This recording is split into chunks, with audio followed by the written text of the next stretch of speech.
গৌড়া ছদ্মবেশ ধারণ করে মাঝরাতে মাঝ রাস্তা থেকে গৌরব ও ঝিলিককে আটক করালো। বিস্তারিত জানতে ভিডিওতে লাইক দিয়ে দেখতে থাকুন।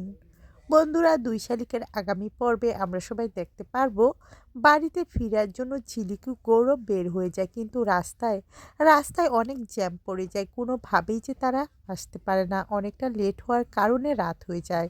রাতে ভীষণ ভয় পেয়ে আছে ঝিলিক। ঝিলিক বলে, আচ্ছা এখন কি হবে, এত রাত হয়ে গিয়েছে। গৌরব বলে, কোনো কথা বলো না, কোনো কিছুই হবে না। অন্যদিকে গোরার পাঠানো গুন্ডারা ফলো করেই যাচ্ছে ঝিলিকু গৌরবকে। মাঝ রাস্তায় তাদের গাড়িটাকে থামিয়ে দেয়। এদিকে একজন গুন্ডা বন্দুক তাক করে। গোরা ছদ্মবেশে আড়াল থেকে দাঁড়িয়ে সবটাই দেখতে পায়।